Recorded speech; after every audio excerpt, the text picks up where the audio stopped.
ప్రియమైన సహోదరి సహోదరులకు యేసుక్రీస్తు నామములో శుభములు. Bible in Telugu audio channel కి స్వాగతం. మరి ఒక ఎపిసోడ్ కి సుస్వాగతం. పరిశుద్ధ గ్రంథం ఈ విధంగా సెలవిస్తున్నది, వినుట వలన విశ్వాసము కలుగును, అది దేవుని వాక్యం వలననే కలుగును. కాబట్టి ఈ ఛానల్లో ప్రసారమయ్యే దేవుని యొక్క వాక్యమును విని విశ్వాసంలో బలపడతాం.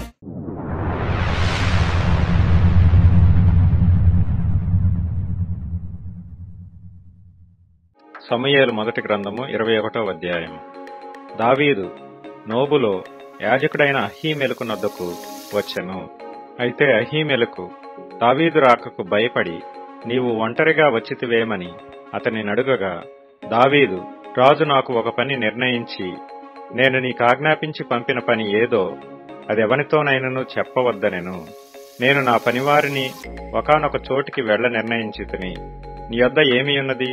5 రొట్టెలు గాని మరేమీ గాని ఎండిన ఎడల అది నాకిమ్మని యాజకుడైన అహీమెలకుతో అనగా, యాజకుడు, సాధారణమైన రొట్టె నా యొద్ద లేదు, పనివారు స్త్రీలకు ఎడమగానున్నవారైతే ప్రతిష్ఠితమైన రొట్టెలు కలవని దావీదుతో అనెను.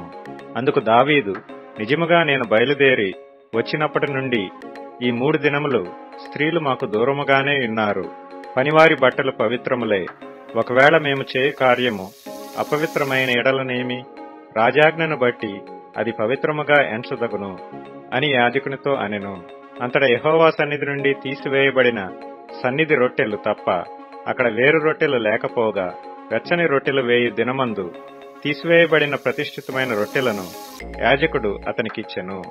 ఆ దినమున సౌలు యొక్క సేవకులలో ఒకడు అక్కడ యెహోవా సన్నిధిని ఉండెను. అతని పేరు దోయేగు. అతడు ఎదోమీయుడు.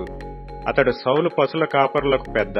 రాజు పని వేగరముగా జరగవలనని ఎరిగి, నా ఖడ్గమునైనను ఆయుధములనైనను నేను తేలేదు, ఇక్కడ నీ యొద్ద ఖడ్గమైనను ఈటి అయినను ఉన్నదా అని దావీదు అహీమెలకు నడుగగా, యాజకుడు, ఏలా లోయలో నీవు చంపిన గొల్యాతు అను ఫిలిస్తీని ఖడ్గమున్నది.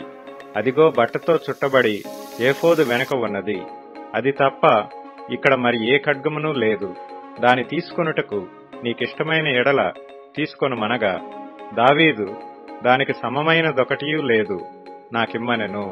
అంతట దావీదు సౌలునకు భయపడినందున ఆ దినముననే లేచి పారిపోయి గాతు రాజైన ఆకీషు నొద్దకు వచ్చెను. ఆకీషు సేవకులు, ఈ దావీదు ఆ దేశపు రాజు కాడా?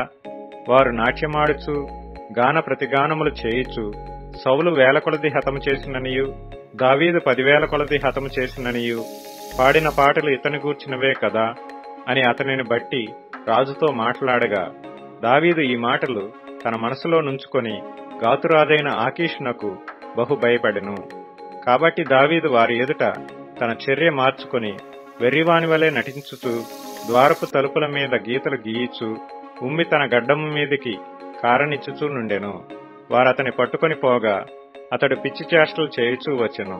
కావున ఆకీషు రాజు, మీరు చూచితిరి కదా, వానికి పిచ్చి పట్టినది. నా యొద్దకు వీనినెందుకు తీసుకుని వచ్చితిరి? పిచ్చి చేష్టలు చేయు వారితో నాకేమి పని? నా సన్నిధిని పిచ్చి చేష్టలు చేయుటకు వీని తీసుకుని వచ్చితిరేమి? వీడు నా నగరిలోనికి రాతగునా అని తన సేవకులతో అనెను. ఈ వీడియో మీ అందరికీ దీవెనకరంగా ఉందని భావిస్తున్నాను. ఈ ఛానల్ ని లైక్ చేయండి, మీ ఫ్రెండ్స్ తో షేర్ చేయండి, పక్కనే ఉన్న బెల్ ఐకాన్ ని క్లిక్ చేయండి. సబ్స్క్రైబ్ చేసుకోకపోతే దయచేసి మా ఛానల్ ని సబ్స్క్రైబ్ చేయండి. మీ ప్రార్థన అవసరతల కొరకు డిస్క్రిప్షన్ లో ఉన్న లింక్ ని క్లిక్ చేసి మాకు తెలియజేయవలసిందిగా కోరుతున్నాను. Thank you.